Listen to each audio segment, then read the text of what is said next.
New York might be called the city that never sleeps, but in recent months, things have been a lot more quiet and gloomy in the Big Apple.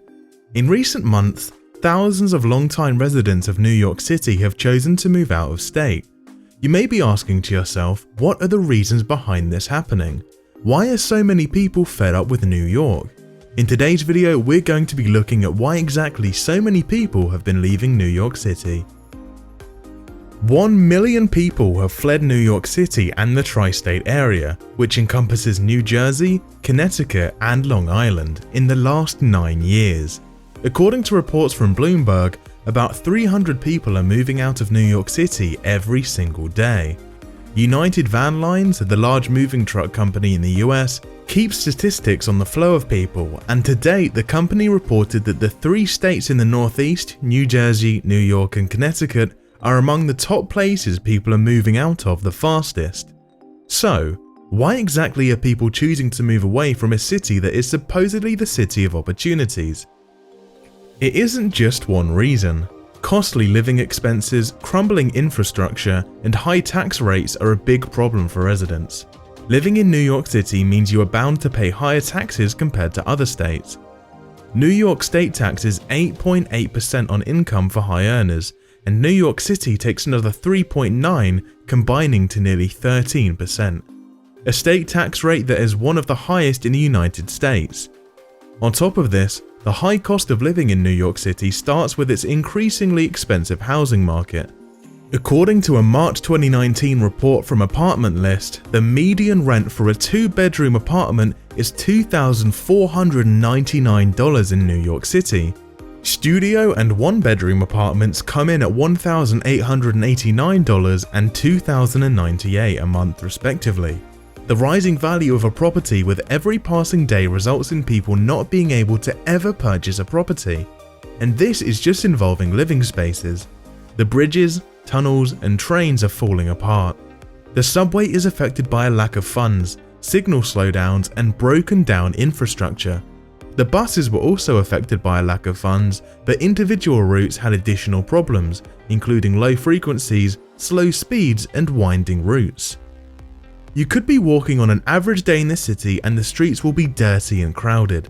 The crime rate has risen, and to make matters worse, the weather in New York City has never been ideal. Compared to many other states in the US, the winters are snowy and much colder. With cities shutting down in 2020, this has led to a mass adoption of remote work, crippling many of the advantages found in living in an urban city.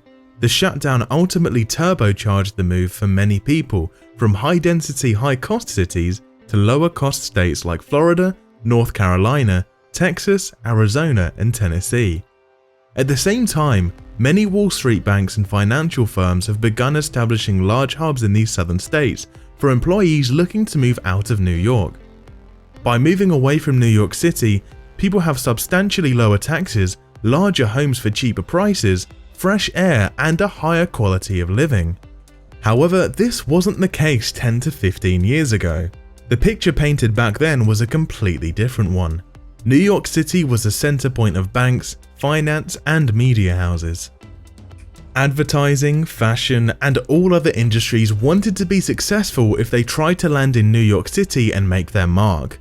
With the rapid growth of technology, which makes it easy to work anywhere globally, there is less of a need to be clustered in the city. As for the more prominent firms, moving businesses to the south or southwest is a trend that has dramatically increased. With punishingly high tax rates and a lack of business-friendly policies, people have preferred working from home rather than their workplaces. High taxes, increased crime rate, and shutdowns of prestigious businesses in New York have further contributed to people relocating away from the area. The absence of a state income tax plus warm weather and a business-friendly mindset has already prompted billionaire and Wall Street titan Carl Icahn to his company's Manhattan office and made the move to Miami, Florida. Similarly, hedge fund billionaire Paul Singer is moving his $41 billion firm, Elliott Management, to Florida. As more corporations move to cities that offer attractive tax incentives and a business-welcoming attitude, people will increasingly leave the New York area. As people and companies go, taxes will have to be raised and make up for the lost revenue. The higher taxes and switch to remote working will push more and more people to leave. The quality of life for those who remain will ultimately diminish. New York City is no longer the #1 choice for many people looking for a fresh start in a new state. Does earning a high salary in New York City really mean anything if you end up with less money in your pocket after taxes, rent, and the high costs compared to living in any other state? The picture we see now certainly isn't one that is depicted to us in the movies and on television. New York City needs to fix many of its growing problems if it hopes to thrive moving forward and become the place everybody wants to live in once again. And that can be done if people in power pay attention and bring about a change in the policies. We all want a good lifestyle for ourselves, and a few years ago, New York might have been the place to achieve that goal. But over time, we see that narrative is fading.